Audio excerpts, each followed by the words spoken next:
Boa noite a todos, sejam muito bem-vindos. Começando a semana da melhor forma. Hoje a gente tem uma live com a professora economista Rosa Maria Marques. Rosa vai falar sobre a importância da Seguridade Social na redução das desigualdades sociais. A Rosa é economista, professora titular da PUC São Paulo, coordenadora do mestrado em Economia Política da PUC. Ela foi presidente da Sociedade Brasileira de Economia Política e da Associação Brasileira de Economia da Saúde. Rosa, muito obrigada, viu?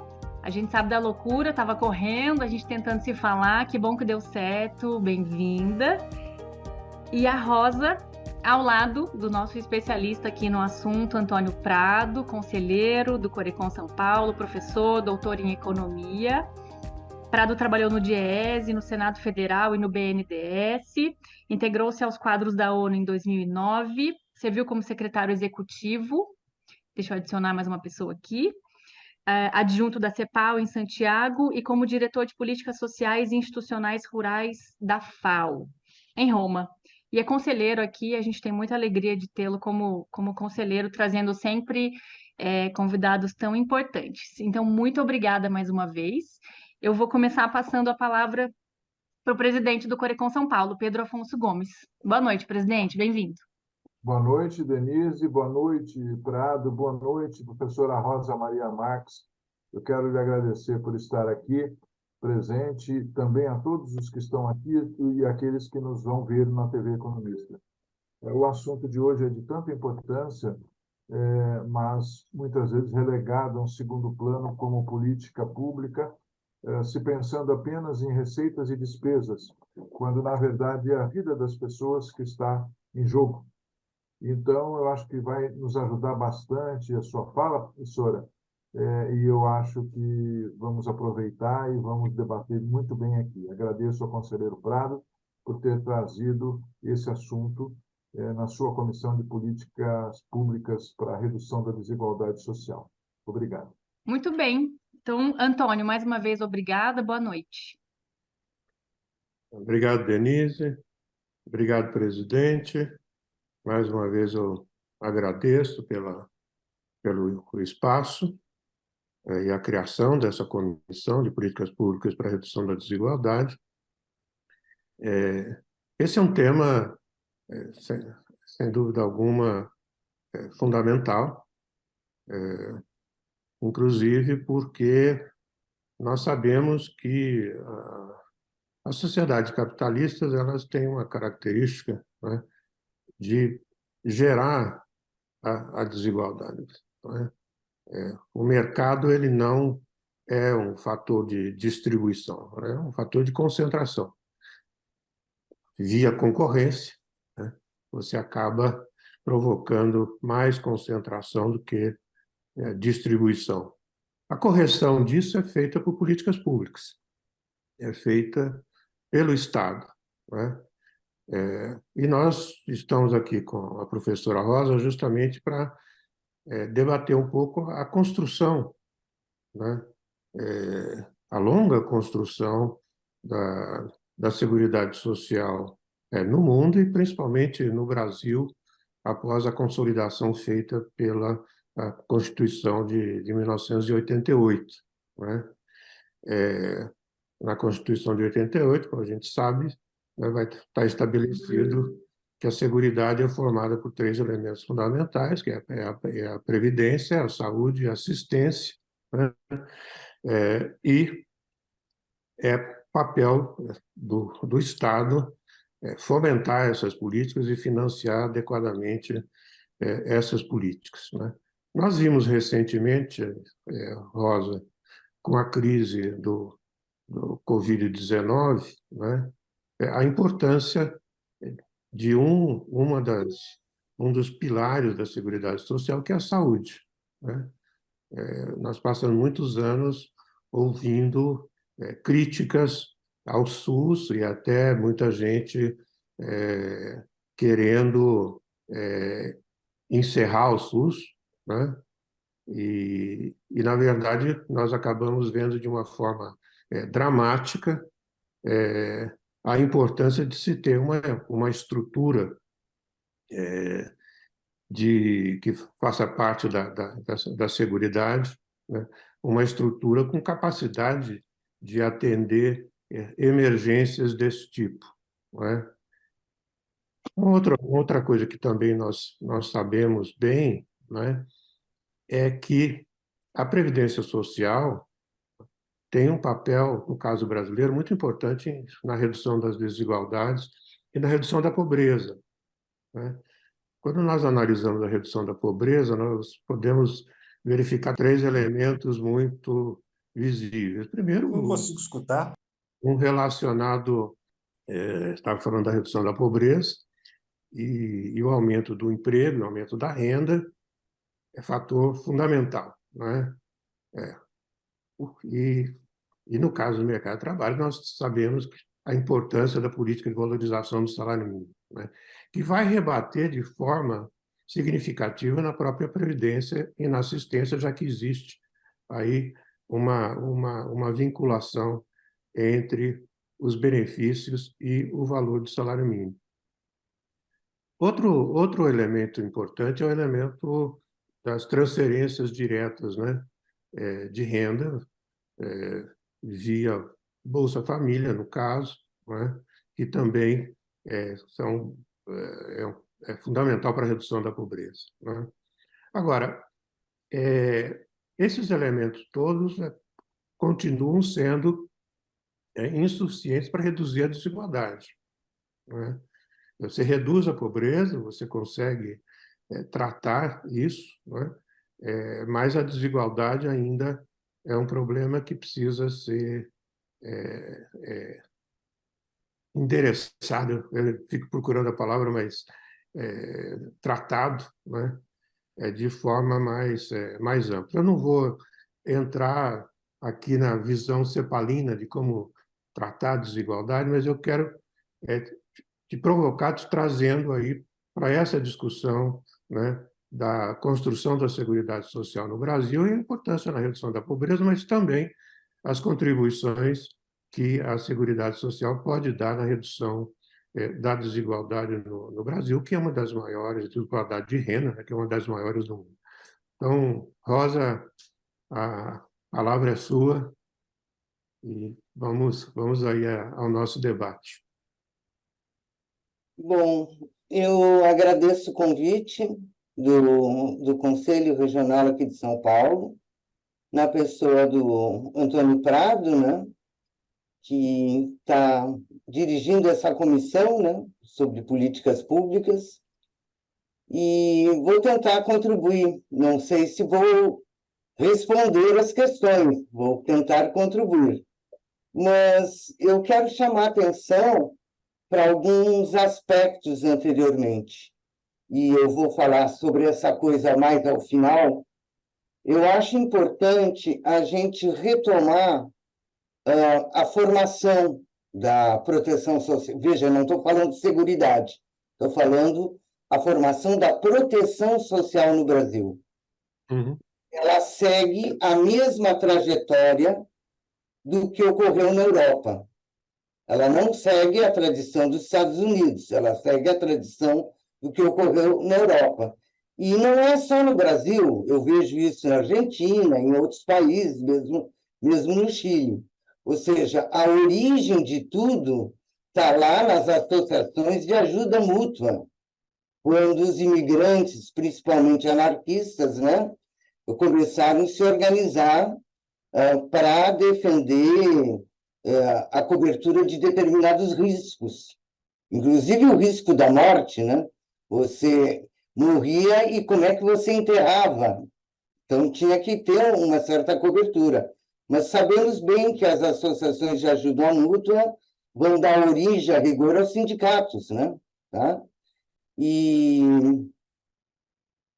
os sindicatos, eles vão organizar aquilo que talvez os mais jovens, eu imagino que tenha gente jovem aqui, que nunca ouviu falar, né? Nas caixas que organizavam a cobertura de alguns riscos, que eram os riscos ligados à velhice, ao próprio desemprego, né? no caso que eu falei aqui, o falecimento, no caso da morte, e alguns um pouco mais organizados, com mais recursos, já começavam a cobrir assistência à saúde. Isso vai dar origem aos institutos. Aí eu já estou em Getúlio Vargas, quer dizer, eu pulei lá do início e já fui para o Getúlio Vargas, o famoso GG, né? Que ele vai substituir as caixas pelos institutos. A diferença entre caixas e institutos é que realmente as caixas eram muito vinculadas a grandes empresas, porque era essa formação, né, que o capitalismo tinha aqui no Brasil. Já os institutos eram ligados a categorias.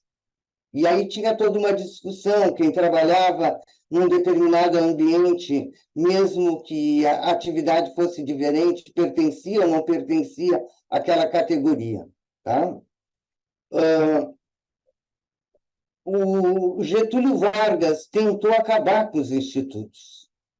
E é interessante, né? A gente ver por que ele queria fazer isso. Que, na verdade, quem conseguiu acabar com os institutos foi a ditadura militar, né? Por quê? Porque a concessão da cobertura dos riscos, vou repetir, eu estou usando um termo que se usa na área de seguridade social, de proteção social, cobertura do risco velhice, cobertura do risco desemprego, cobertura do risco doença, e assim por diante. E, inclusive, a cobertura do risco maternidade. Foi dos primeiros riscos cobertos no mundo. O primeiro foi o risco do acidente de trabalho, no mundo inteiro. Nós aqui, foi lá no início do século XX. Mas o que acontecia? Que algumas categorias eram mais fortes do ponto de vista financeiro, e claro que organizativo, e conseguiam conceder uma cobertura muito melhor do que outras, inclusive na área da prestação de assistência médica. Tá? E, então, era muito desigual, né? O acesso aos cuidados, o acesso à cobertura. E qual era a ideia? A ideia era unificar tudo. Por quê? Porque a gente tem que se lembrar que Getúlio Vargas estava preocupado, né, em criar a retaguarda necessária para o início da industrialização no Brasil. O Prado, que trabalha com isso, quem é do Dias que está aqui presente, sabe muito bem que a gente associa ao Getúlio Vargas as leis que vão compor a CLT, né? E que isso vai significar um apoio fantástico para a criação da oferta de trabalho nas grandes capitais, onde a indústria estava nascendo. Isso, evidentemente, que teve uma reação enorme dos trabalhadores. Getúlio Vargas não consegue fazer isso, mas ele consegue transformar as caixas em institutos, o que já foi um avanço. Quem vai, curiosamente, centralizar e unificar tudo vai ser a ditadura militar. E aí é curioso, né? Porque, evidentemente, que a gente tem que procurar com uma lupa aquilo que tenha sido bem feito por eles, né? Mas, desse ponto de vista, foi um grande avanço. Quando você garantiu que alguém lá no Oiapoque e outro lá no Chuí, nas pontas do Brasil, tivessem direitos iguais, certo?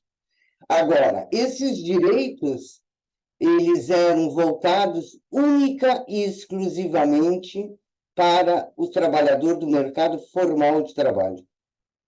Na área da Previdência, desde logo, mas na área da saúde também.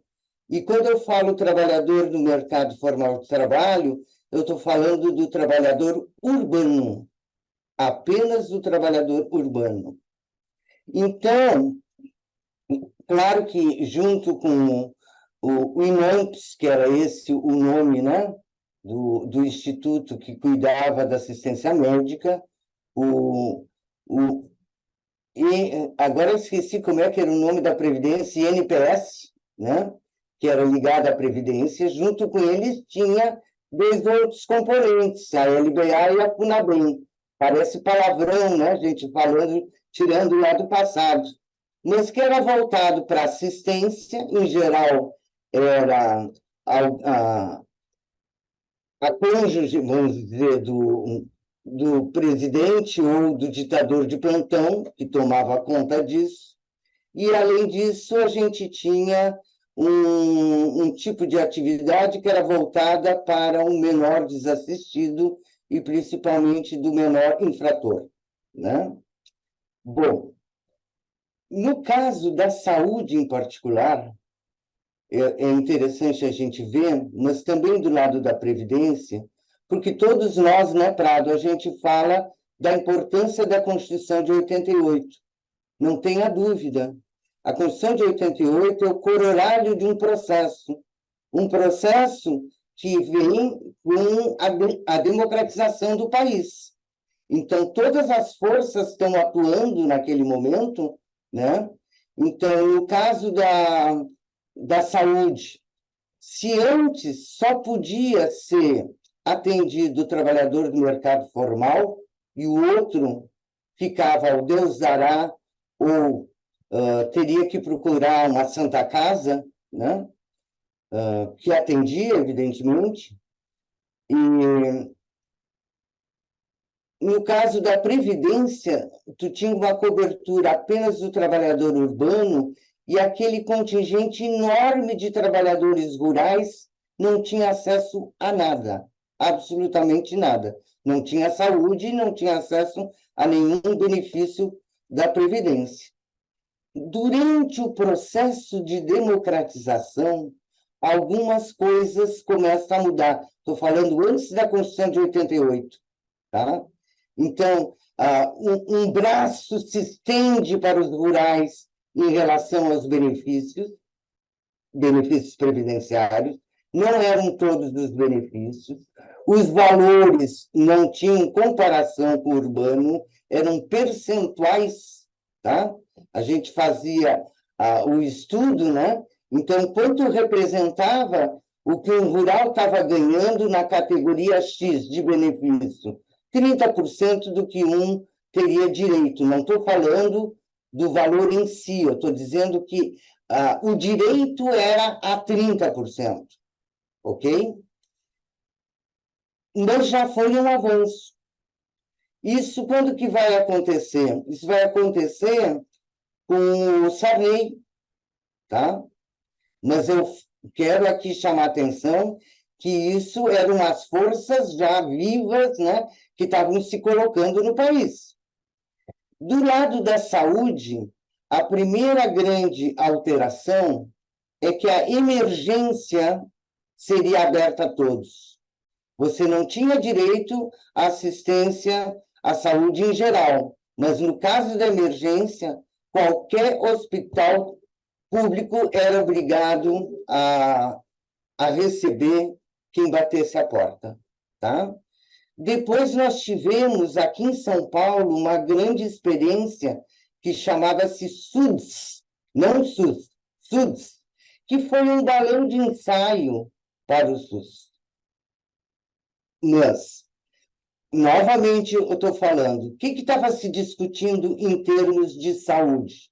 Estava se discutindo, por exemplo, que teria que haver uma preocupação do preventivo em relação ao curativo. Essa era uma grande discussão, né? A segunda discussão, que saúde não é uma mercadoria e que não tem sentido alguns terem direito à saúde e outros não terem. Então, a necessidade da universalização do acesso. Isso estava sendo discutido. E no caso da Previdência, a discussão era tratar os rurais como iguais. Agora, existem algumas tecnicidades, né? No Brasil e no mundo inteiro, desculpe, é absolutamente impossível, por exemplo, né, você exigir que o trabalhador rural contribua tal como o trabalhador urbano contribui.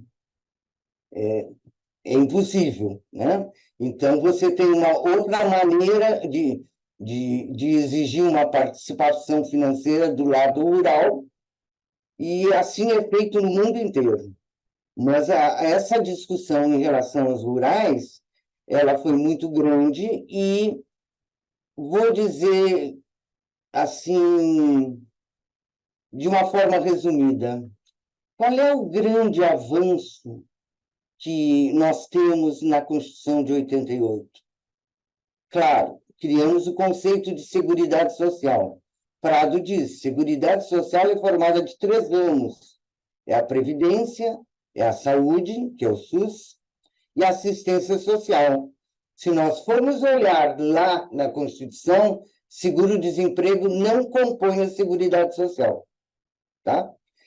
Se nós formos olhar no que está escrito na Constituição, o programa Bolsa Família não está incluído na Seguridade Social. Outra coisa que não estaria por um outro motivo também, mas deixemos quieto por enquanto. Tá? Do lado da Previdência, tivemos grandes avanços inclusive que depois sofreram retrocesso, tá? Mas porque houve um novo cálculo da aposentadoria que melhorou, mas o que a gente pode dizer e que foi a grande vitória do movimento democrático foi introduzir os rurais com iguais direitos e introdução do piso igual a um salário mínimo. Esse tipo de coisa, veja, eu estou me voltando lá para 88, na verdade eu estou falando do início dos anos 90, quando os novos direitos começam a ser implementados. Isso mudou radicalmente o grau de cobertura e diminuiu fantasticamente a desigualdade, Prado. Por quê? Nós temos N estudos sobre isso, N. Não vou citar nenhum, porque estaria deixando de lado uma quantidade enorme de estudos que mostram como é importante alguém receber, por exemplo, os rurais, quase 100% recebe um salário mínimo. É uma coisinha de nada que recebe um pouco mais que um salário mínimo, tá? Mas receber um salário mínimo no interior deste país, em determinadas regiões, é, na verdade, conceder um empoderamento inacreditável, tá? Uma capacidade de sobrevivência, por incrível que pareça, porque um salário mínimo não tem valor diferente se está aqui na cidade de São Paulo, se está no sertão de Minas Gerais, né? Isso todo mundo sabe. Mas o mais interessante é que nos períodos que nós vivemos recessão, em que a taxa de desemprego aumenta, em que jovens ficam aí procurando emprego, quem é que sustenta a família? O aposentado que ganha um salário mínimo. Então, tem uma capacidade incrível, viu? Então, eu diria o seguinte, a grande diminuição da desigualdade se deu pela introdução do piso igual a um salário mínimo e pelo fato de você estender aos rurais a cobertura dos mesmos benefícios. Do lado da saúde, bom, aí é evidente, né? Na medida que você universaliza a saúde é um direito universal e um dever do Estado, assim diz a Constituição. Você está permitindo ao conjunto da população, eu vou dizer, ter direito a essa cobertura. Outra coisa é que nós temos problemas de acesso, tá? Por uma série de dificuldades. Então, no caso da saúde, a criação do SUS foi também uma vitória inacreditável, fruto do movimento sanitarista, fruto de lutadores que estavam lá no início na luta contra a ditadura militar. Antes de nós começarmos a live, o Prado estava se referindo, né, às chapas de oposição que existiram aqui no Corecon de São Paulo há 40 anos atrás, né? Então, nesse mesmo período e um pouco antes, essas mesmas chapas de oposição, de renovação, estavam existindo em várias categorias, inclusive dos médicos. Então, o movimento sanitarista ele estava colocado no Brasil inteiro, lutando pela bandeira de uma saúde para todos e pela ênfase no preventivo e não no curativo, com participação popular, com participação de as 3 esferas de governo, e aí criou-se o SUS. Tá? Agora, este grande avanço, e é o maior sistema do mundo, tá? Esse grande avanço, porque realmente é um avanço, mais de 70% da população só tem como cobertura ao risco doença o SUS. Eu posso ir no SUS, aqui foi mencionado a Covid-19, né? Como alguns começaram a valorizar o SUS pela seu papel no combate à Covid-19. Mas eu vou no SUS, eu também tenho seguro-saúde, né? E se eu precisar, eu pago no meu bolso. Ou seja, eu tenho 3 alternativas. Mais de 70% da população só tem uma alternativa, que é o SUS. E aí começa um pouco de complicação, né?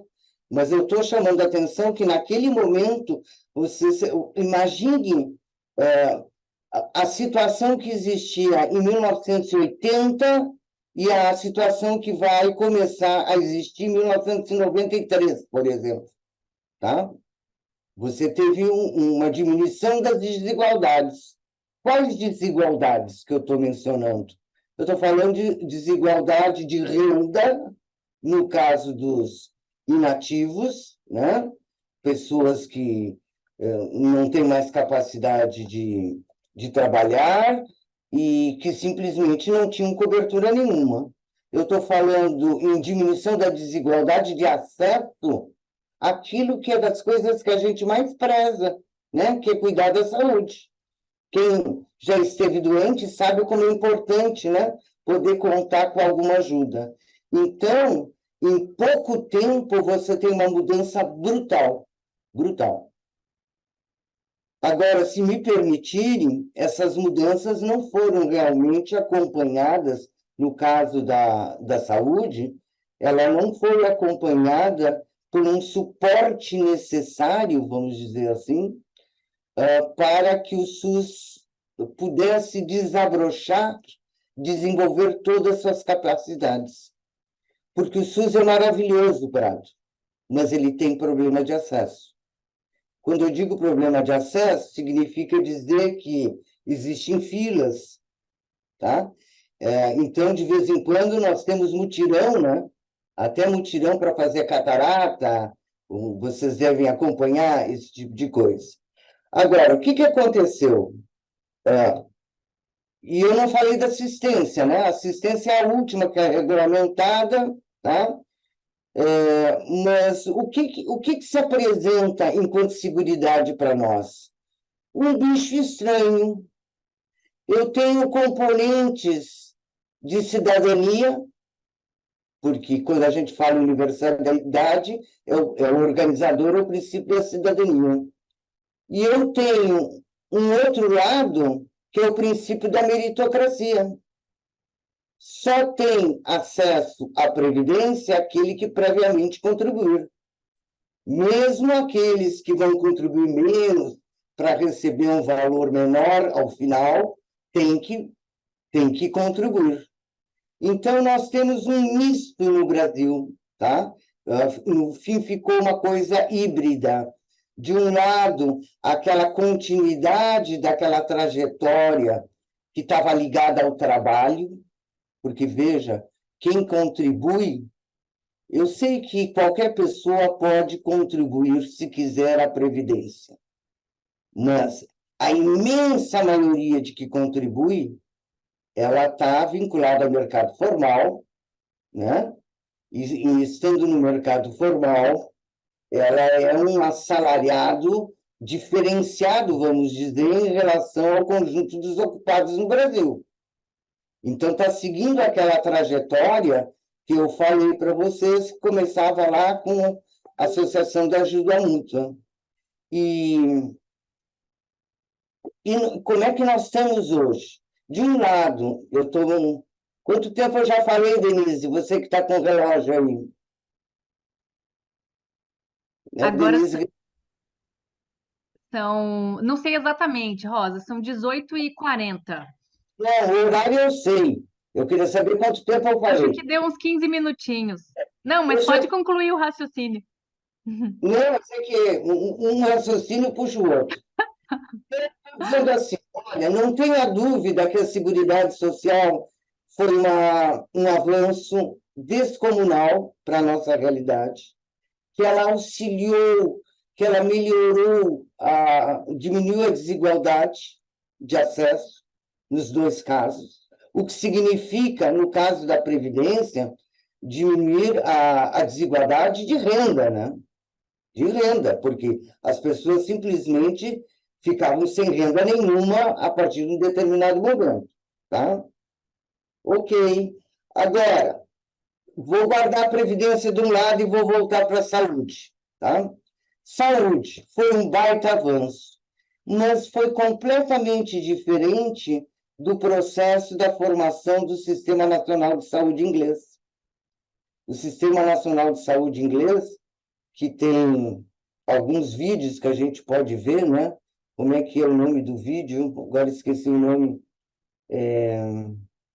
Daqui a pouco eu lembro, tá?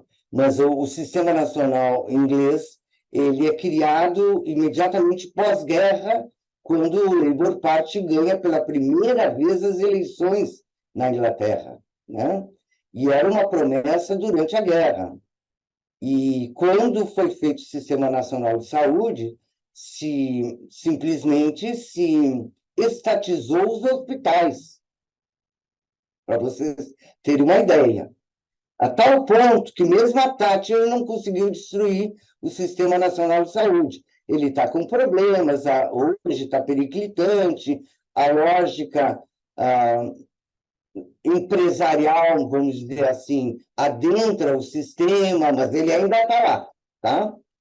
Nós, quando conseguimos aprovar o Sistema Único de Saúde, nós introduzimos na Constituição que o setor privado era complementar a ele. E, na verdade, ele não se tornou complementar, e sim competitivo. Tá? Pior do que isso, né? Nós continuamos mantendo no imposto de renda a dedução do que eu pago para o meu seguro-saúde, a dedução do que eu pago para uma consulta particular, não é assim? Se tiver que fazer uma vacina que, por acaso, não é coberta pelo SUS, como a da herpes, você pode deduzir do imposto de renda. O que significa dizer que o Estado está financiando o setor privado. Tá? Por outro lado, eu queria lembrar também que o SUS ele foi criado em cima, repito, já falei 2 vezes, vou repetir a terceira, como produto de um movimento que é chamado movimento sanitarista. Os trabalhadores, na época, não estavam envolvidos.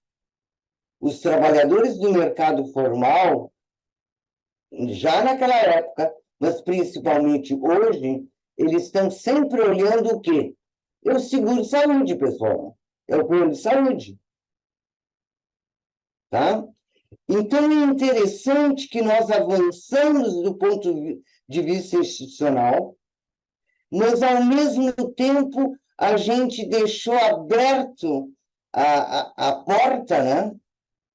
Como se a sociedade não tivesse, de maneira completa, tá? Dito, queremos um sistema único, universal e público, né? Ok? Tanto é que 25... agora mais, né? Depois da pandemia, Prado, apesar de todo o reconhecimento que houve em relação ao SUS, cresceu barbaramente a adesão aos planos de saúde. Hoje eles estão com problema, né? Mas cresceu barbaramente as pessoas indo para os planos de saúde. Não me pergunte por quê, tá? Porque parece uma contradição essa coisa. Agora, não foi só do ponto de vista político e da sociedade que não houve, a rigor, a escolha completa pelo SUS. O próprio Estado. Desde o nascimento do SUS, ele é subfinanciado. Ele é subfinanciado desde da Constituição de 88 até 2017. Depois ele passa a ser desfinanciado. Quais são os elementos que a gente usa para dizer que ele era subfinanciado e desfinanciado? O subfinanciamento é pura e simplesmente uma comparação com os países que têm sistemas semelhantes, porque nós temos sistemas universais no mundo, né? Então, uma das medidas é qual é o esforço em termos de percentual do PIB que é colocado no sistema. Nós colocamos a metade do que os outros países colocam. E é claro que isso tem consequências muito grandes, tá? Então, quando eu falei que isso não permite a gente desabrochar totalmente, né? Agora, com a emenda constitucional 95, a tal de teto do gasto, aí a situação que era subfinanciamento virou desfinanciamento. Só não foi pior porque teve a Covid. Na Covid, como todo mundo sabe, mesmo o governo nefasto foi obrigado, né, com o papel do Congresso, de todo mundo atuando, a colocar recursos. Foi alocado 8,3% do PIB para o conjunto de coisas, saúde, até para a liquidez da economia, todas as ajudas, né? Já quando chegou em 21 já caiu, 22 então o estrago foi maior ainda, e agora as coisas começam a melhorar. Mas nós temos muito ainda a avançar. E aí eu queria misturar uma outra coisa, viu, Prado? Porque a gente não pode ver, no caso da saúde, ela isolada do resto, né? Nós tivemos durante todo esse tempo um processo de desindustrialização da sociedade brasileira incrível. E nós vimos, durante a pandemia, que a desindustrialização de certos segmentos da indústria da saúde nos era muito cara. Quando a gente teve que fazer fila, ficar na fila para comprar respiradores da China, quando a gente teve que fazer fila para demandar determinados componentes, né, da Índia.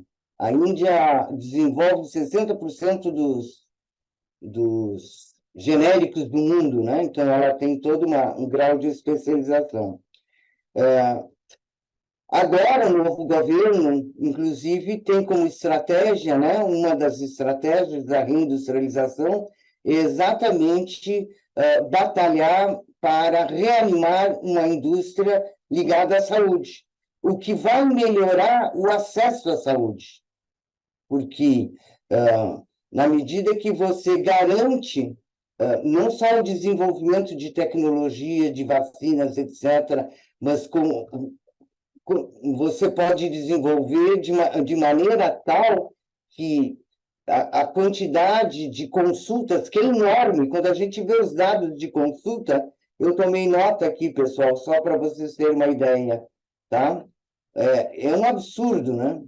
Em 2022, de consultas, o SUS teve 2,8 bilhões e de internações teve 12 milhões 370, vou arredondar, 375 mil, tá?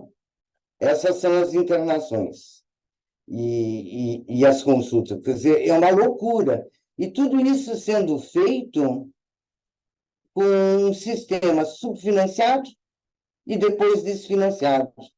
A gente tem os números, né? Porque a gente acompanha tudo. Quando eu digo a gente, não sou só eu. É a Associação Brasileira de Economia da Saúde, que o o presidente, o Francisco Fúncia, participa de uma das comissões, a Comissão de Finanças, né, do Conselho Nacional de Saúde. Então, a gente tem os dados, assim, na ponta, na última vírgulazinha, no último zerinho, nós estamos acompanhando, tá? Há que mudar isso aí. Mas a mudança é uma mudança que passa pela sociedade. Os atores que estão presentes na luta pela democratização têm que se colocar.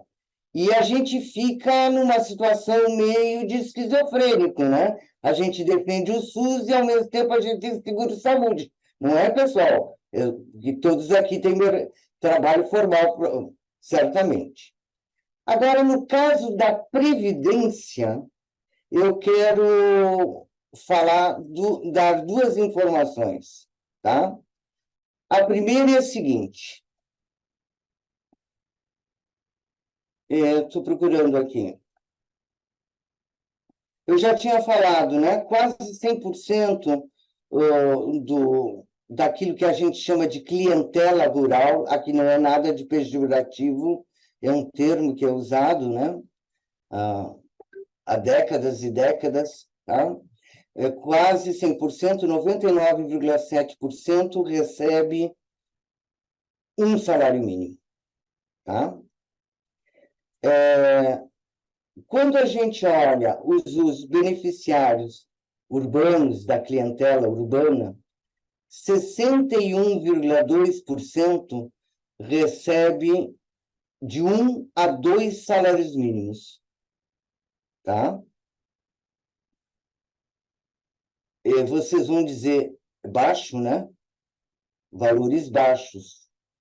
Mas se a gente tiver presente o quanto, em média, ganham os ocupados neste Brasil, eu diria o seguinte, aí eu estou cutucando o Prado, depois ele pode entrar e discutir comigo. É pouco para quem? Eu, quando me aposento, eu tenho uma redução, evidentemente, em relação ao que eu vou receber pela Previdência. Mas a maioria da população brasileira recebe próximo do que recebia na ativa. Tá? Essa é a primeira coisa que eu queria dizer. A outra, para que vocês reflitam, é dizer o seguinte, olha, a gente melhorou muito em 2003, quando o Lula estava assumindo, tá? 84,8% da população ocupada, com idade de 16 a 59, tinha algum tipo de cobertura previdenciária. E aí a gente está juntando o regime geral da Previdência Social, né, que é a Previdência, regimes próprios, tá? 84,8%.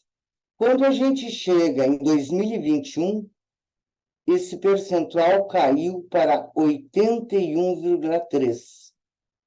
Se a gente pensar só cobertura previdenciária estrito sensu, ou seja, que não tenha nenhum componente assistencial, em 2003 cai para 70,2% e 2021 para 69,8%. Agora, o pior é quando a gente vai de um estado para outro estado. Olha, em 2021, na Bahia, 21,3% da população não tinha nenhum vínculo com algum regime previdenciário. Já no Amazonas, 29,9%, ou seja, 30%. E aí eu coloco uma questão. Desde a nossa origem até a estruturação, no caso da Previdência, qual é, na verdade, o vínculo que você estabelece com o sistema? É aquilo que eu disse que é o princípio meritocrático, que se você contribui e 90%, 95%, sei lá eu quanto, são pessoas que estão ligadas ao mercado formal de trabalho. tá? A informalidade é um traço estrutural da nossa economia, aliás, da América Latina inteira, né? Aqueles países que tinham uma informalidade menor, me lembro quando eu era mocinha, eu aprendia Argentina, Chile e Uruguai, né?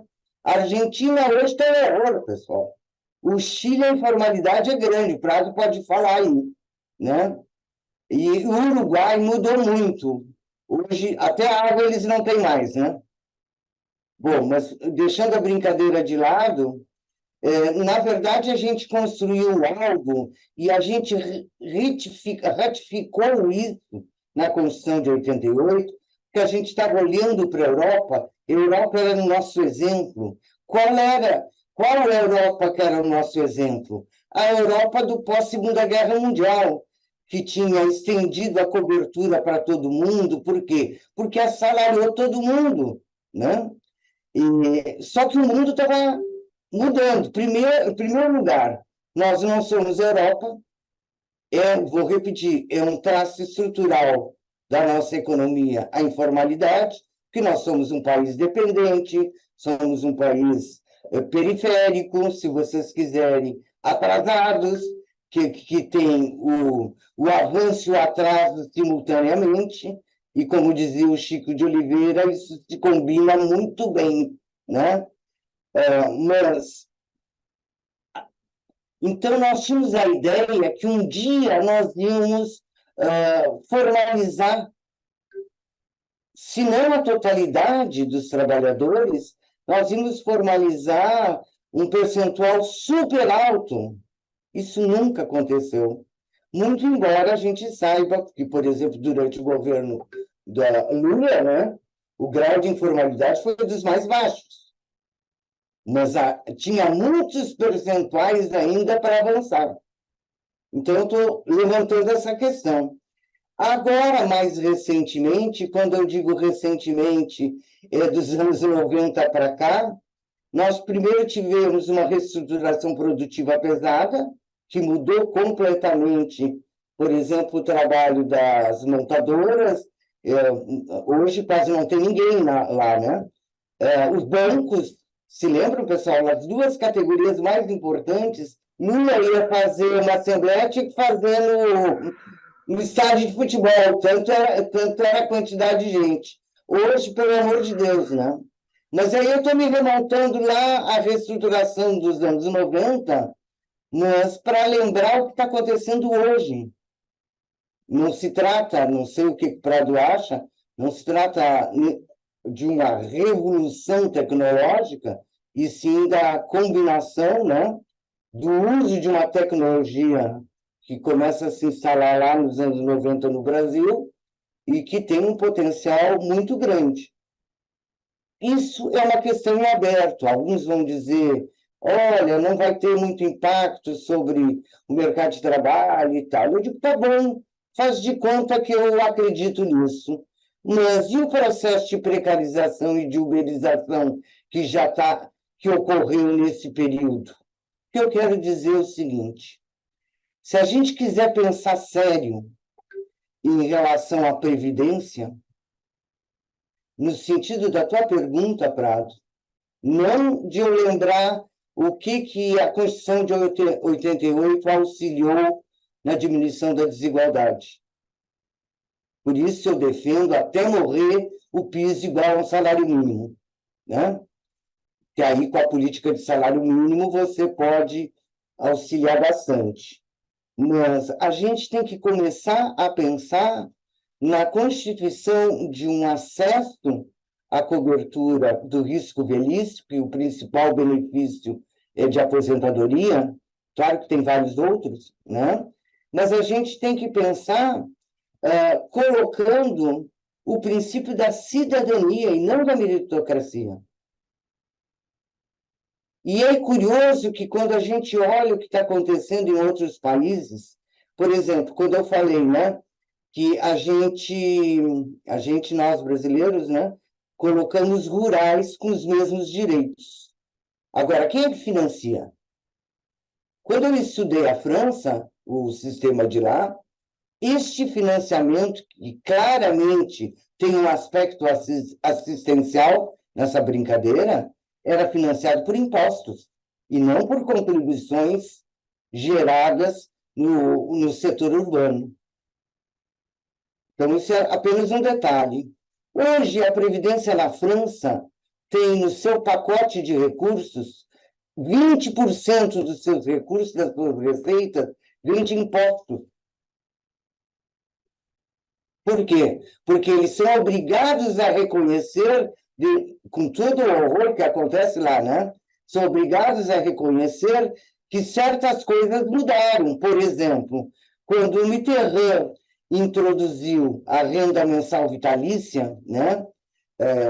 O RMI, tá? De inserção, né? Era uma renda mínima de inserção, eles tinham a ideia que o desemprego era um desemprego passageiro.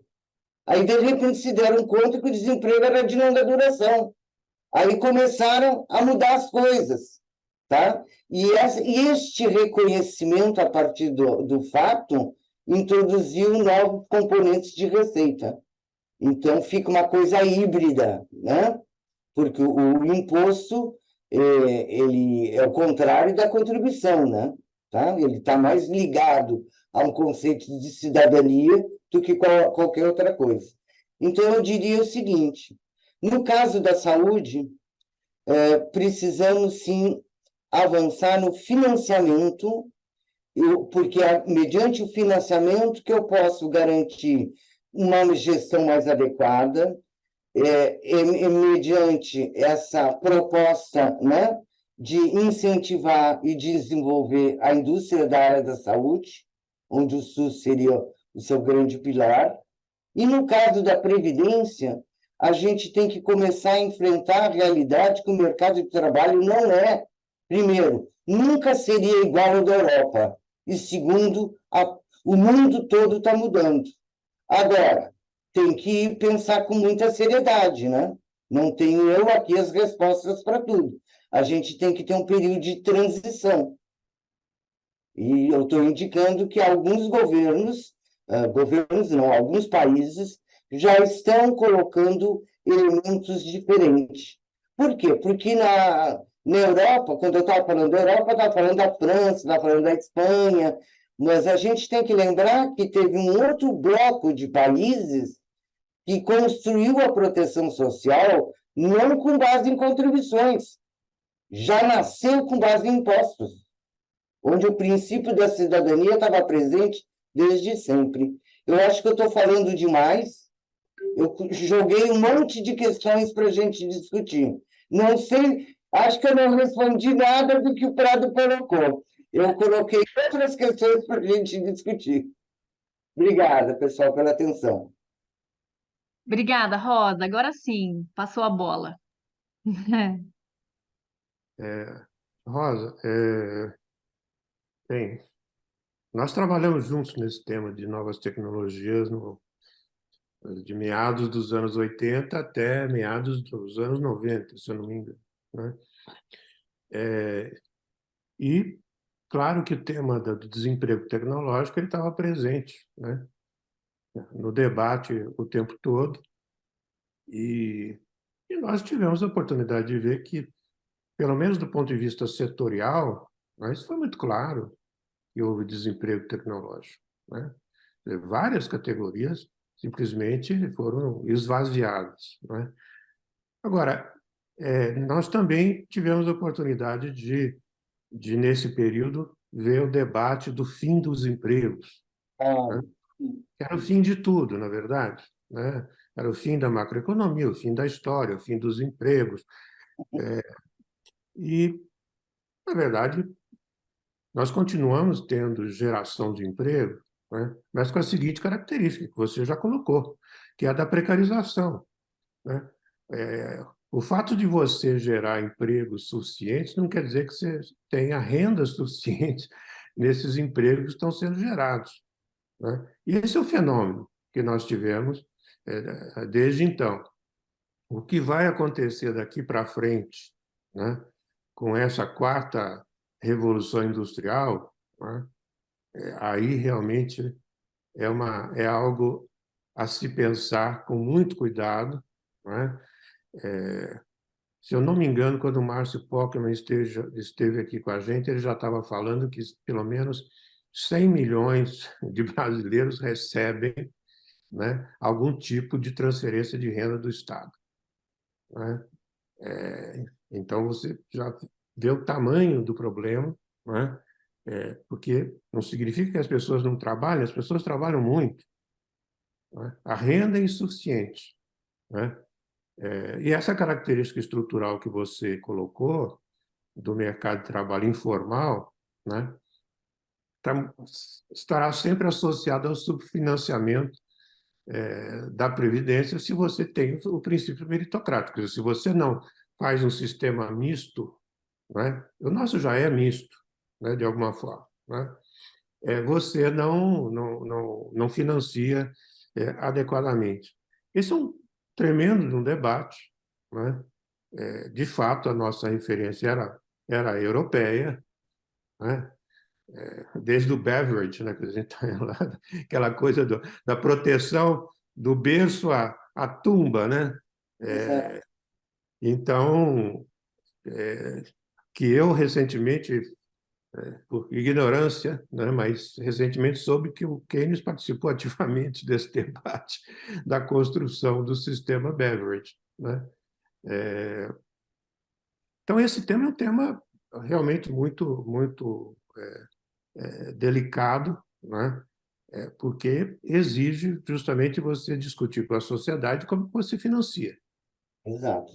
né? E que sociedade que você quer, né?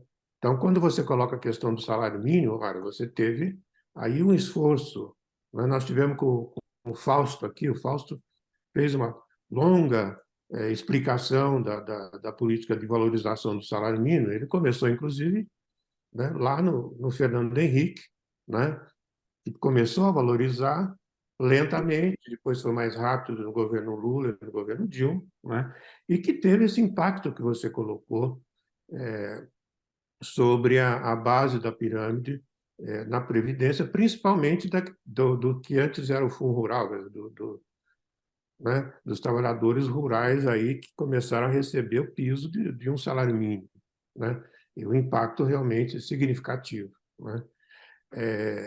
Então, esse tema, né, é um tema rico. Você começou a falar de proteção social, você não desenvolveu, né, já que o seguro-desemprego não está aí, a questão da educação também não está na Seguridade, né, a habitação também não está, e todos esses são elementos que ajudam a reduzir a pobreza e a desigualdade, não é? Aliás, o cálculo da pobreza de uma equipe lá de Oxford inclui isso tudo, né? Eles não medem só a pobreza monetária, né? Eles também incluem esses elementos, habitação, educação, saúde, etc. E tal, né? Então, é um grande debate em torno disso.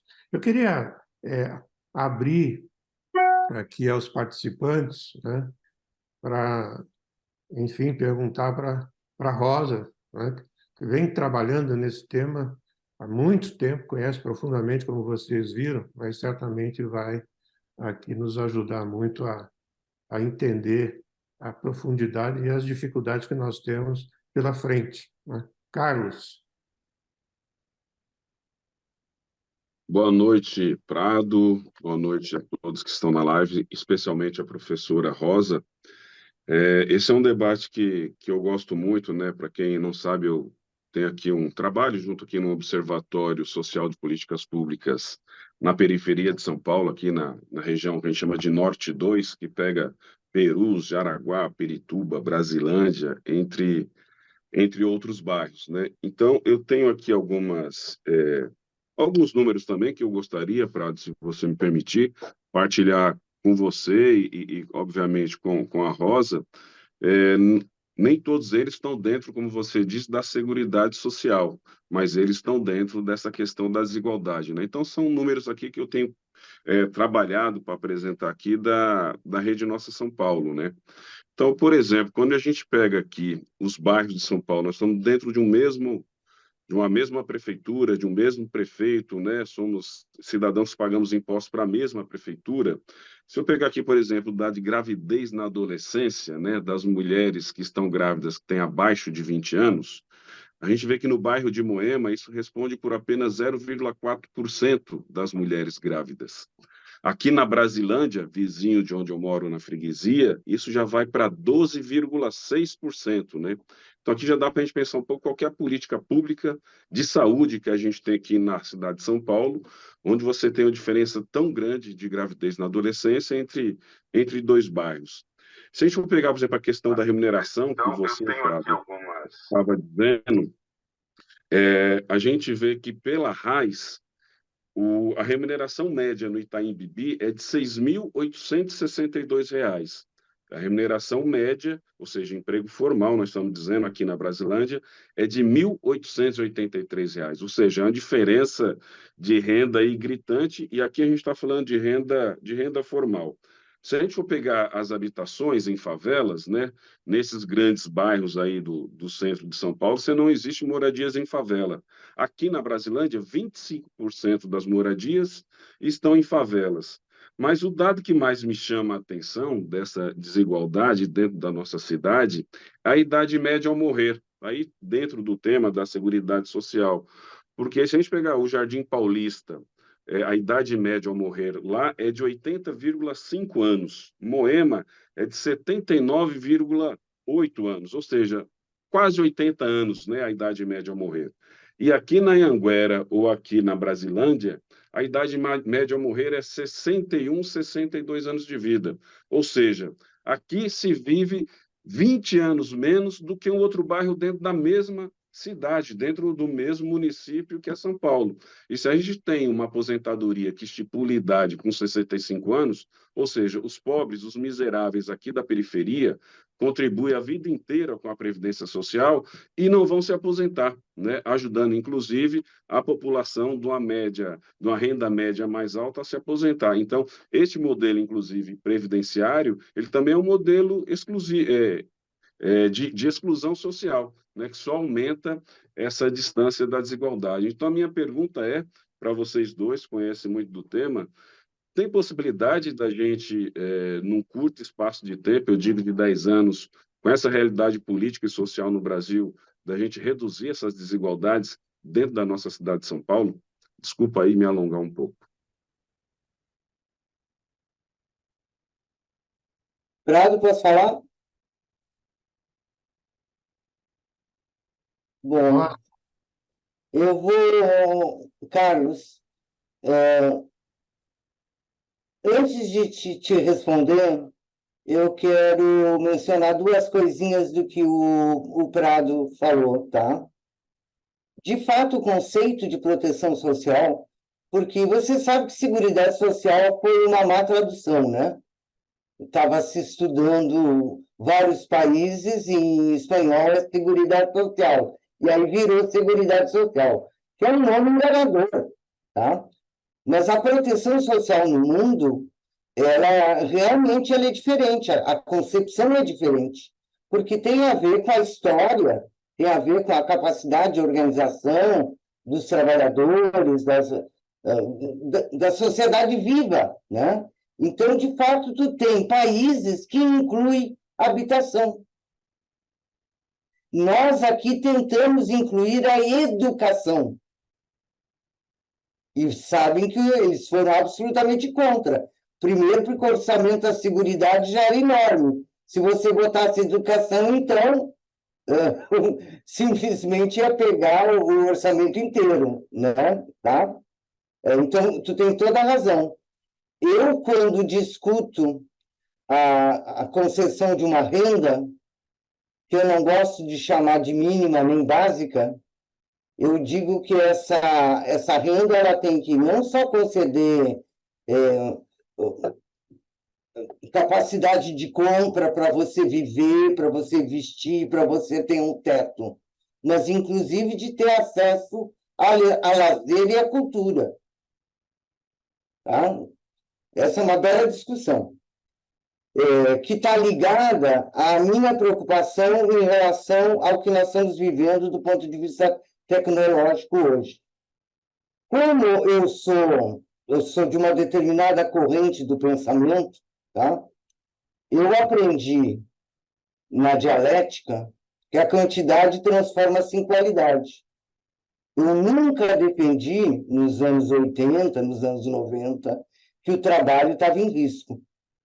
Por quê? Porque a história do capitalismo mostrava que, apesar dos avanços tecnológicos, né, você tinha simultaneamente uma geração de empregos e criação de novas atividades que mais do que compensavam. Então, no interior de um determinado local de trabalho, eu poderia ter a diminuição relativa da participação dos trabalhadores, mas no agregado, muito pelo contrário, tu tinha uma expansão. É só a gente ver, e ao mesmo tempo, o capitalismo transformando todas as atividades em atividades que podem ser por ele fomentadas e transformando as pessoas em assalariados. Agora, pelo menos o que eu tenho lido é de que existe uma preocupação de que pode haver um salto de qualidade, né? Com a junção, porque são inovações, né? Inovações que se juntam e por isso pode dar um salto de qualidade, de maneira que, em termos absolutos, não relativos, haja uma diminuição da incorporação do trabalho humano. O que para mim seria ótimo, porque significaria dizer que nós temos um aumento, né, um desenvolvimento das forças produtivas que implicaria um ganho de produtividade incrível. E aí a gente poderia responder com diminuição de jornada de trabalho substantiva, como vários países já estão encaminhando. Eu me lembro que quando esse tempo aí que o Prado estava mencionando, um pouquinho depois, a bandeira dos metalúrgicos alemães era de 35 horas. Dos metalúrgicos, depois foi a sociedade, depois foi a França, e hoje é 28. Tá? E vários países com a semana de 4 dias. Então, nós temos que pensar um pouco mais. O que eu quero dizer é o seguinte: a resposta do passado acho que não é suficiente. A gente tem que realmente acompanhar. E se isso for verdade, a gente tem que estar armado para ter uma resposta. E eu entendo que o ganho de produtividade ele deve ser concretizado em redução de jornada de trabalho, em concessão de renda para todos e um novo desenho de proteção social. Aí vem a pergunta do Carlos. Carlos, em vez de eu te responder sobre São Paulo, eu vou te responder em geral, tá? Veja, para que isso seja resolvido, ou você tem força para impor um novo pacto social, porque o pacto, às vezes as pessoas dizem, foi um pacto entre as classes, né? Entre as classes dominantes, os trabalhadores. Olha, eu diria o seguinte, só existiu o pacto porque os trabalhadores estavam fortes para impor esse pacto, porque senão é terra arrasada. Porque é incrível, são poucos dos homens que pertencem às classes dominantes que têm uma visão de conjunto, que têm uma visão da sociedade, né? Cada um acha que tem que defender o seu lucro, a sua redução de custo, nunca imagina que o pagamento de salário, na verdade, é um garantidor de demanda dos produtos que eles mesmos produzem. O Ford pensava diferente. Isso é engraçado, né? Quando ele faz as modificações no chão da fábrica, ele aumenta, né, o salário e diminui a jornada de trabalho. É fantástico isso. Mas ele era um reacionário de visão. Tá? Dadas as condições nossas, Carlos, nós precisamos de muita organização para impor uma outra lógica, porque se a informalidade é um traço da nossa sociedade, a desigualdade é um traço maior ainda, toda a trajetória nossa de formação econômica do Brasil é em cima da desigualdade. Então, nós temos que nos organizar muito e lutar muito, seja no parlamento, seja na rua. Aliás, né, depois que o Lula ganhou, a gente não tem ido para a rua, mas eu acho que daqui a pouco está na hora de voltar, né? Não sei se eu fui clara, Carlos. O que eu quero dizer é o seguinte, não é nem 10 anos, tá? Pode continuar muito, muito mais tempo. O que nós podemos fazer, então, é diminuir esse grau de desigualdade através de políticas públicas, como estão sendo feitas neste momento, tá?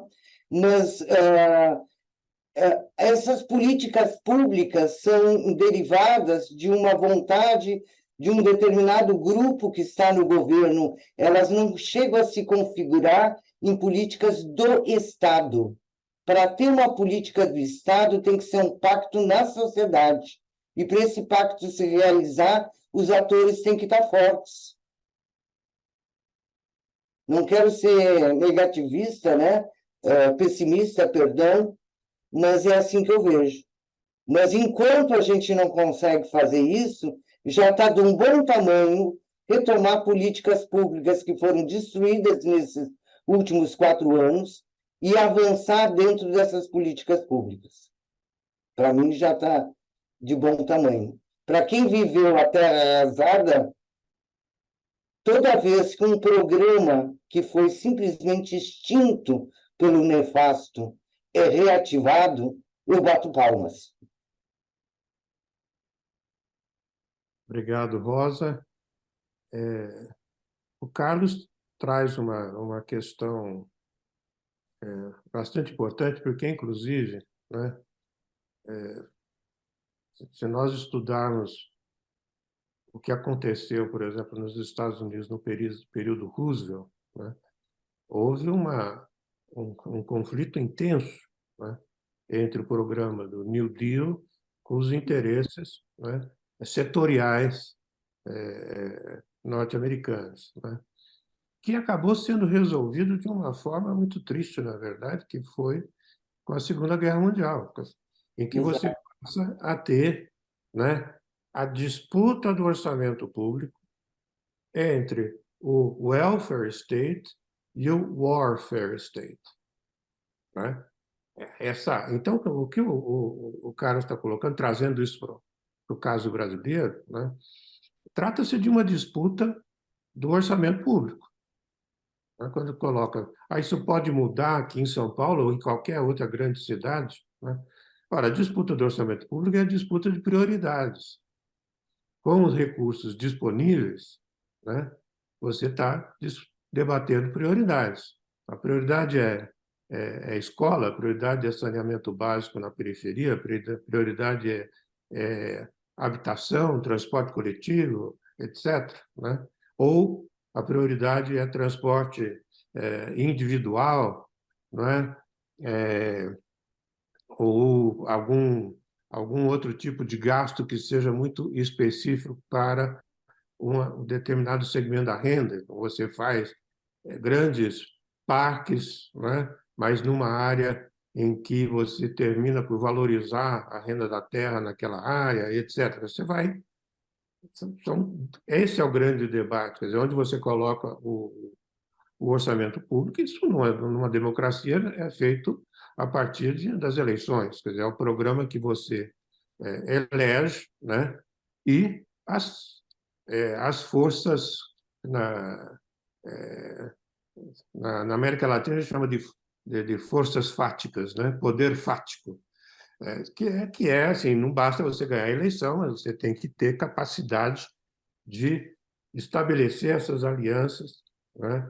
Esse tipo de pacto que a Rosa está dizendo, quer dizer, você simplesmente, nessa sociedade, você não consegue fazer as coisas só ganhando a eleição. Você tem que ter alianças e tem que ter prioridades muito bem estabelecidas e negociadas, né, com esse arco de aliança.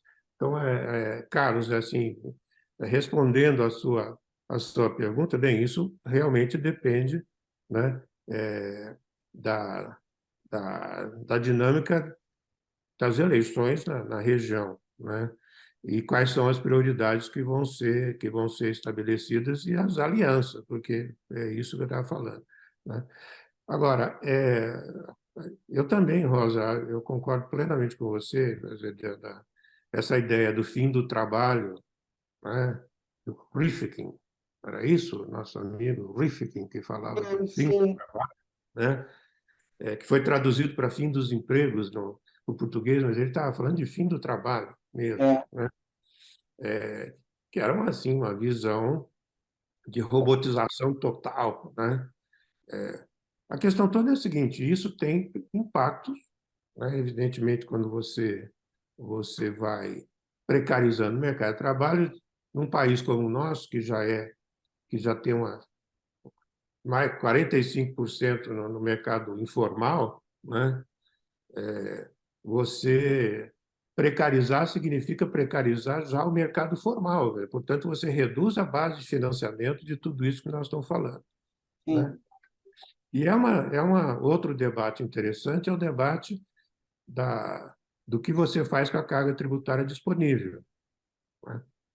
Ora, nós temos uma carga tributária de 33%. Isso está na média da OCDE, não é uma carga baixa, né? Mas qual é a carga disponível para políticas públicas nesta âmbito da redução das desigualdades de todos os tipos, não só a desigualdade de renda, mas desigualdade de todos os tipos, né? De acesso à habitação, à saúde, à educação, a transporte, ou até a própria propriedade, né? Quando a gente trata de reforma agrária, nós estamos falando disso.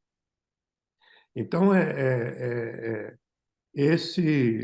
essa questão de acesso é uma questão fundamental, né? E nós estamos justamente fazendo esse debate, né? Quando está tratando da reforma tributária, né? Por quê? Porque nós sabemos que renúncia fiscal, nós já tivemos a oportunidade de discutir isso aqui, né? Que a renúncia fiscal chega a 500 bilhões de reais. Uhum. A sonegação fiscal chega a outros 500 bilhões. Então, você tem 1 trilhão de reais, né, que sai da disponibilidade para você fazer políticas públicas, né, distributivas, ou até políticas públicas de crescimento econômico, não, porque você está retirando esses 500 bilhões, né, de um lado por sonegação e outro lado porque você já assignou ali a uns setores que não devolvem, do ponto de vista social, né, o que seria esperado quando você faz uma renúncia fiscal. Você não devolve nem nível de preço, nem por questão de investimento, nem por emprego, nem nada, né? Então, nós temos, esse é um grande debate, está aí colocado agora, nesse momento, né, da reforma tributária. Quer dizer, até agora que nós estamos vendo uma simplificação da estrutura tributária, o que é desejável, né? Mas nós vamos ter que ver o outro lado ainda, que é a questão da tributação das rendas, né? E dos patrimônios, que aí sim também depende das alianças que você faz, né? E isso que você diz, Rosa, a questão dos pactos, né? A CEPAL fez um documento todinho sobre pactos, né? Pacto e igualdade social, né? Justamente por causa deste diagnóstico, assim, nesta conjuntura na América Latina, né, onde prevalece a cultura do privilégio, não a cultura da igualdade, né, você, para mudar o seu projeto de desenvolvimento, você precisa de alianças, né?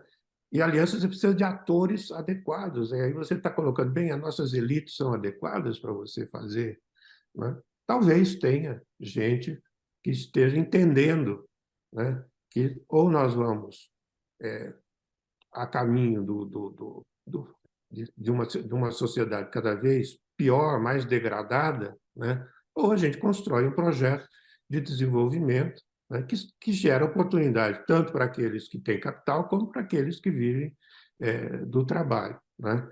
E também sem deixar de considerar aqueles que, lamentavelmente, né, por esse novo paradigma tecnológico que nós vamos ter, lamentavelmente, vão estar excluídos. Portanto, a discussão, você pode chamar de renda de sobrevivência, renda mínima, o que você quiser, mas o fato é o seguinte: haverá, sim, a necessidade de transferência direta de renda, né, como elemento, né, fundamental do nosso sistema de proteção social. Isso vai ser inevitável se você considerar todas as mudanças estruturais que nós temos pela frente, né? Eu sei que nós já estamos com o tempo para Vamos chamar o Felipe? Felipe, isso. abaixou a mãozinha aí, mas por Sim, sim. favor. Boa noite, conseguem me ouvir? Sim. Conseguem me ouvir? Sim, sim. Primeiro, eu queria agradecer as palavras dos professores, foi um conhecimento muito bom. A minha pergunta, ela é meio que um complemento à pergunta do Carlos, né? Muito se falou sobre o Centro de São Paulo, a organização do sistema de seguridade social, só que a minha, ela volta mais para o setor do campo, do trabalhador rural, porque a gente sabe que grande parte dessa produção, da produção rural, ela parte de agricultura familiar. Então, são famílias que elas acabam sendo excluídas pelo próprio sistema da Previdência. Então, estatisticamente, a gente sabe que os produtores produzem 70% da nossa comida que está aqui na nossa casa, e eles são excluídos desse sistema de previdência. Como comprovar essa contribuição? Precisa de um novo desenho, de um novo ajuste nesse sistema de seguridade? Olha, primeiro dizer o seguinte: esse dado que tu está falando de 60% não é correto, tá? Eu sei que ele é repetido, é repetido, todo mundo repete e tal. Não é bem assim, mas eu não quero entrar nessa polêmica. Determinados bens são 60% da produção, tá? Mas, tudo bem. Agora, em relação a no corpo da lei tem direito, sim. O grande problema é a comprovação das coisas, né? Tem que estar ligado no corpo da lei e está previsto. Agora, o problema é saber qual é o tamanho, né? Quantas pessoas são. Eu não conheço bem o campo, pessoal. Isso era uma das coisas que eu queria me debruçar, né? Porque agora eu tenho a indústria no campo, né? Misturada com o campo. Então, nós temos vários campos, né? Assim como o Carlos, quando o Carlos levantou aqueles dados, né? Das adolescentes, a diferença de idade, né? De expectativa de vida, qualquer elemento que a gente for olhar no Brasil, isso vai se manifestar. Então, agora a questão do campo. Mas quando eu olho um bairro em relação a outro bairro em São Paulo, qualquer coisa, se você pegar a educação, se bem que você pegou dados que são muito importantes, né, Carlos? A expectativa de vida, eu acho que é um dado síntese, porque ali são todas as realidades, né, que vão colocar. Mas, então, no campo, na educação, no trabalho, no acesso ao trabalho, a qualidade do trabalho, tudo é desigual nesse país, ao extremo. Então, olha lá, hein? Quando eu falei, eu só falei de acesso.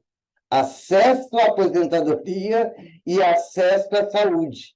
Por quê? Porque é um mundo enorme para você tratar a desigualdade desse país. É um mundão, né? Tudo é desigual.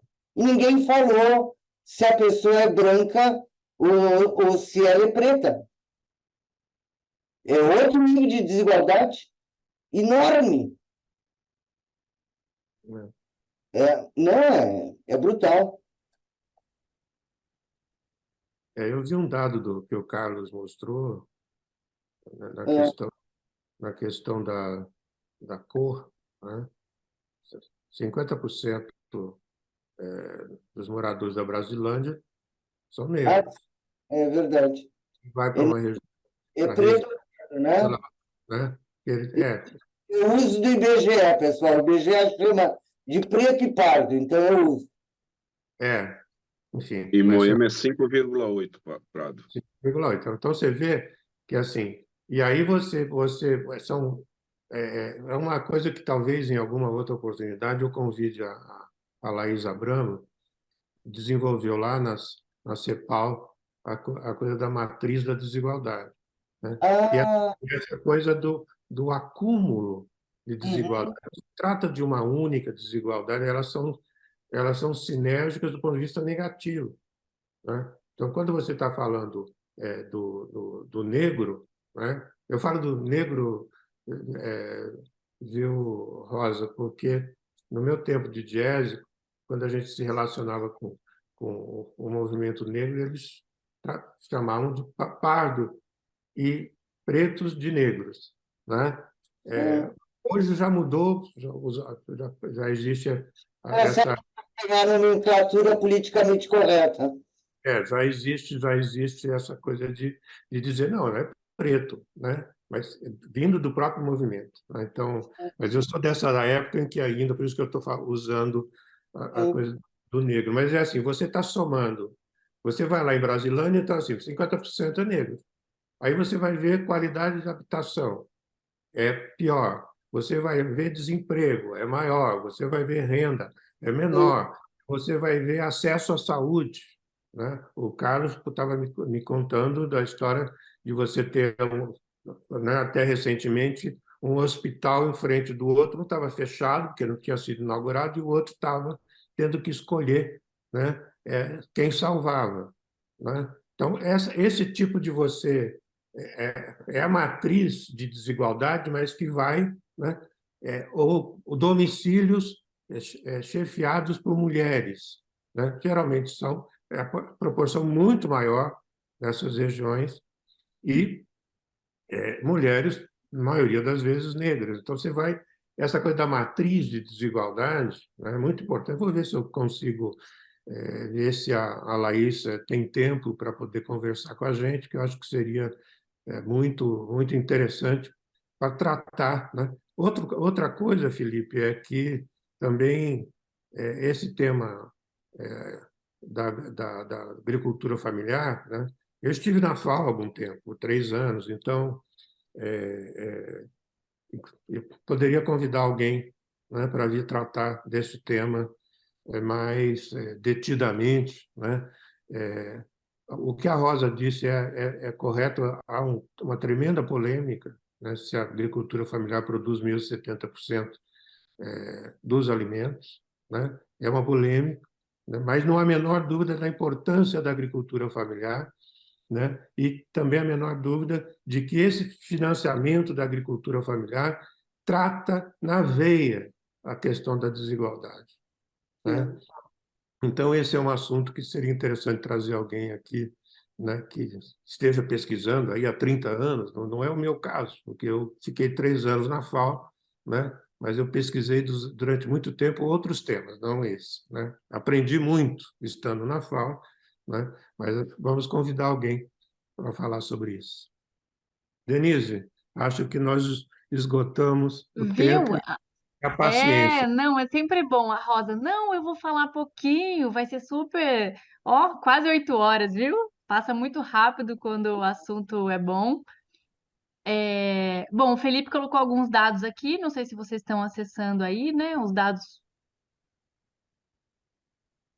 do Censo Agropecuário de 2017 e 2018, conforme o assunto aí que vocês comentaram. Tem um link aqui, né, Felipe, de uma notícia. Eu vou voltar Uhum. um pouquinho aqui o chat.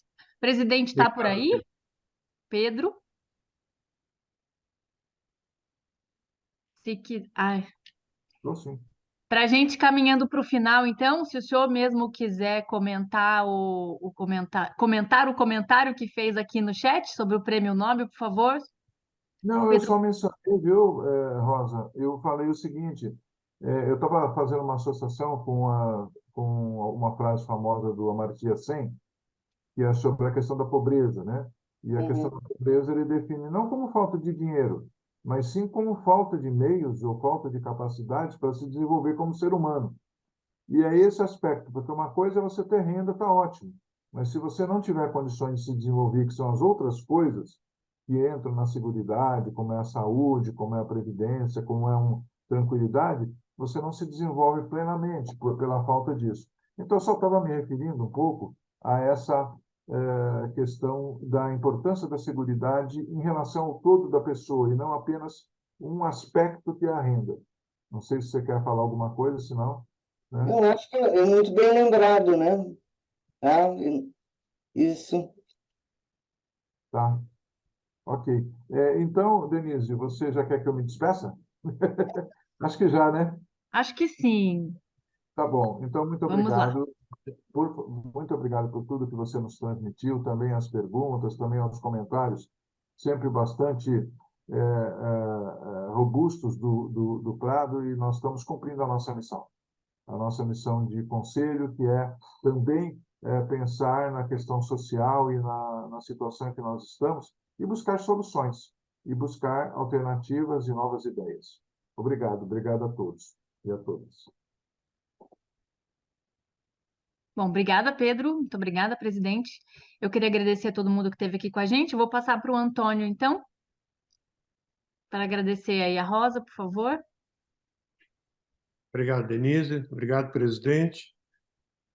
Rosa, foi excelente. Eu acho que nós aprendemos muito, né? Você tratou esses temas com muita clareza, muita propriedade. Então, tenho certeza que muita gente vai ainda olhar esse debate aqui nosso, né? O que o Pedro trouxe do Amartya Sen é o que todos nós pensamos. Quer dizer, na verdade, a ideia é você poder permitir que os seres humanos realizem o seu potencial, né? E essa é a nossa busca, né? O pensamento convencional fala em capital humano, né? Uhum. Mas de uma forma muito restrita, né? Quando você traz todos esses elementos que a Rosa trouxe, isso não está lá na teoria do capital humano, pois geralmente se restringem aí a questão da educação e da saúde, não muito mais do que isso, né? Então, é por isso que a gente precisa ampliar o debate e mostrar, bem, realizar o potencial humano está muito além, né, do conceito de capital humano, né? Inclui, né, inclui a cidadania, inclui o anseio pela felicidade, inclui o anseio da inclusão social. Então, obrigado, Rosa, obrigado, Pedro, Denise, Carlos, a todos os participantes dessa nossa live. E boa noite a todos. Boa Rosa, noite. vamos deixar a Rosa, por favor, quer se despedir? Quer dar uma palavrinha final? Eu queria realmente agradecer a oportunidade. Acho que o espaço realmente auxilia, viu, Pedro? Inclusive no engrandecimento, né? O conhecimento, a troca de ideias permite o desenvolvimento da gente, né? E a gente se debruçar sobre temas, é importante ouvir o outro, né? Então, Denise, muito obrigado pelos contatos, pelas dicas, o nosso presidente, e em especial o Prado, né, que está tocando isso, e também, Carlos, muito obrigado pelas questões, embora essas questões foram estarrecedoras, os dados que você trouxe foram muito importantes. Obrigada a todos. E um beijo para a Solange. Bom, a gente que agradece. Esse vídeo vai ficar gravado, a gente deixa ele hospedado na TV Economista para compartilhar com todo mundo, todos os colegas, todo mundo que não pôde estar aqui ao vivo, tá bom? Então, Rosa, mais uma vez, muito obrigada. Antônio, obrigada, como sempre. Aí a Solange apareceu. Então, obrigada, Carlos, Felipe, todo mundo que participou, presidente. Boa noite, boa semana. Boa noite, pessoal. Boa noite, boa noite.